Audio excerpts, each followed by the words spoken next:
I survived being homeless, being the most joyous boomer you will ever meet. Maybe one of the more informed ones. This is not about pity or charity or, and I'm not going to be doing the clickbait and the rage and that nonsense to get views. So I'm not going to do what it takes to make money.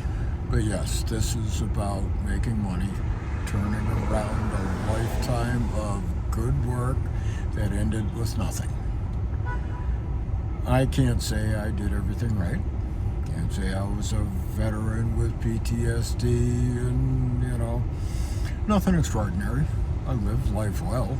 I traveled all over the country, advancing my skills as a craftsman, did cabinetry and furniture and ran shops and was on framing crews. Pretty much the only thing I haven't done is foundations and roofs. Been exposed to them, done a little bit, but I can't say I was a roofer. Can't say I know buckets about roofing. And here I am at 65 with nothing to show for it, living in my truck, and at 64 apparently unemployable, even though I'm a qualified, hard-working, solid work ethic guy, willing to advance my knowledge and education and do what it takes to get my job done exceptionally well. But I'm too old for anybody. And wages have gotten suppressed and rent's gone up, and like I say, I'm not here for charity and sympathy. Yes, I am here for the money. I don't want charity. I want you to support me because you think I am too joyful to fail. Because I am out in adversity, living in my truck, spreading joy, being joyous in the world and touching the lives of everybody I contact. So, no, I didn't do everything traditional. I'm not a veteran. I'm not a veteran with disability. I'm also not a drug addict. I can smoke. I struggle with smoking pot, but which comes first? The drugs or the homelessness? It is tough to live on the street. I consider myself middle class homeless because I've got a vehicle, I've got a Suburban, so I actually have a twin size bed back there, extra long because it's a king size Tempur-Pedic topper folded in half, and I get a good night's sleep. As mind-boggling as it is, I have sat in the seat all day, because what I do for money is I do the Uber thing. Not a lot of money, just tiny. You have no idea how little we get paid, and it is getting worse and worse and worse.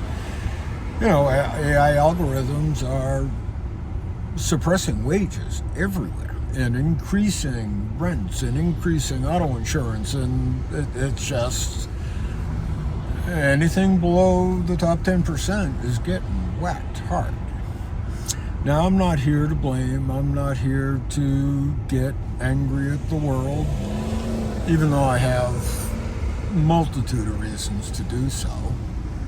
I'm here to share how I get through the adversity, the decades of experience in psychological development, my commitment to a way of being that is authentic. Gotten from my mom. She was the original life has got to be better person. And she started searching. She started going to priests because she was brought up Catholic, and Catholicism was strong in her life, and that didn't work. And she went down rabbit hole after rabbit hole after rabbit hole, basically the rest of my life. Starting with thinking a priest would be a good therapist, to Gestalt therapy. She trained as a Gestalt therapist and then proceeded to be a therapist as I was, going into adult years. She was also the first indicator of the breaking economy and wages when wages weren't keeping up, and the wives had to go back to work. And there was the women's lib thing and all of that, which I, appreciate and support. But women going back to work was for economic reasons as a whole. And, there's a whole nother conversation. I really don't want to get into heated debates and hate. I want to have rational conversations. Conversations where people learn, gain empathy, gain a different understanding of maybe questioning their thinking. Maybe, I was a neoliberal, not a Nepo baby because, we didn't come from money. But, when I became homeless, I reached out to a cousin, and that was where I discovered what neoliberalism was and Nepo babies, and it was like, well, wasn't even aware of them, but my cousins certainly are. And I don't even blame them. Much as I despise Trump, I don't see him as the problem. He's a symptom of society, and half the country put him in there and think that he can lead us out of there with all his policies. Thanks so much for joining me. Have yourself a wonderful night. You see me out and about. Give me a joy to the world. Thanks.